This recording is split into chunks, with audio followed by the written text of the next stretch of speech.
Hello guys, ഞാനിപ്പോൾ ഉള്ളത് മലപ്പുറം ജില്ലയിലെ അരീക്കോട് പഞ്ചായത്തിൻ്റെ കീഴിലുള്ള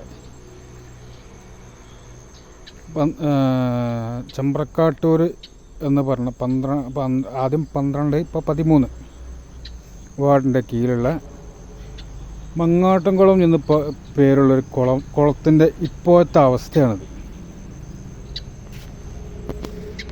അപ്പോൾ എല്ലാവരും നോക്ക് കേട്ടോ.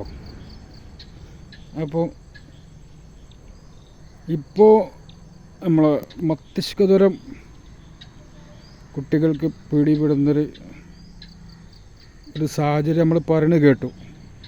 അപ്പോൾ ഇതുവരെ ആർക്കും ഒന്നും മസ്തിഷ്കജ്വരത്തിന് അസുഖം ആർക്കും പിടിപെട്ടിട്ടില്ല. അപ്പോൾ ഈ അവസ്ഥയിൽ മുന്നോട്ട് പോവുകയാണെന്നുണ്ടെങ്കിൽ ഒരു പക്ഷേ സാഹചര്യം എങ്ങനെയാവും എന്നുള്ളത് നമുക്ക് പറയാൻ പറ്റില്ല. ഇതേ കുളത്തിൻ്റെ ഇപ്പോഴത്തെ അവസ്ഥയാണ്, നോക്ക്. അപ്പോൾ ആകെ വൃത്തികേടായിക്കണ ഒരു അവസ്ഥയാണ്, കാടും പൊന്തിയും.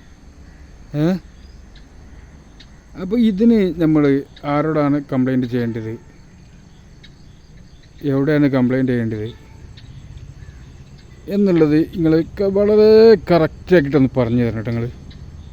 കാരണം ഇപ്പോൾ നമ്മളെ കുട്ടികൾ ഇപ്പോഴും ഇരുന്ന് കുളിക്കലുണ്ട്, ചാടലുണ്ട്. കുട്ടികളല്ലേ, അവർക്ക് ഒരു നേരം പോക്ക് ഉണ്ടാവും സ്കൂൾ പൂട്ടൊക്കെ ആകുമ്പോൾ. അപ്പോൾ നമ്മൾ അവരെ പിന്നെ തടഞ്ഞിട്ട് കാര്യമില്ല. കാരണം ഈ ഏരിയയിൽ ഇപ്പോൾ ഇവിടെ ഉള്ളത് ഈ ഒരൊറ്റ കുളം മാത്രമേ ഉള്ളൂ, ഇത്ര വലിപ്പമുള്ള ഒരു കുളം, ഈ ഒരു കുളം മാത്രമേ ഉള്ളൂ. അപ്പോൾ അതും കൂടി പരിഗണിച്ചുകൊണ്ട് നമ്മൾ ഇതിനൊന്ന് മെനക്കെടുന്ന വേണം. ഒന്നിങ്ങോട്ട് നോക്കും. ഇതിൻ്റെ അടുത്തേക്ക് വരാൻ ഈ രാത്രി നേരമൊക്കെ ആകുമ്പോൾ ഈ കുളത്തിൻ്റെ അടുത്തേക്ക് വരാൻ തന്നെ രാത്രി ആവണ്ട, പകൽ തന്നെ ഈ കുളത്തിൻ്റെ ചുറ്റോടിയിട്ടൊന്ന് നോക്ക്. കുട്ടികൾ ഇപ്പോഴും കുളിക്കുന്നൊരു കുളമാണിത്. ആ കുളത്തിൻ്റെ ഒരു ഭാഗം ഒന്ന് നോക്കും.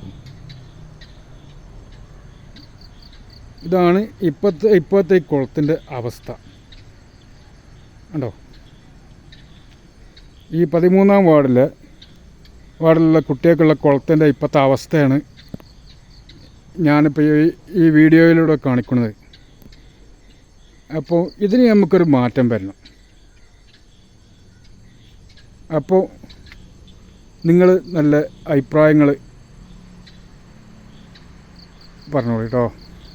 ഓക്കെ.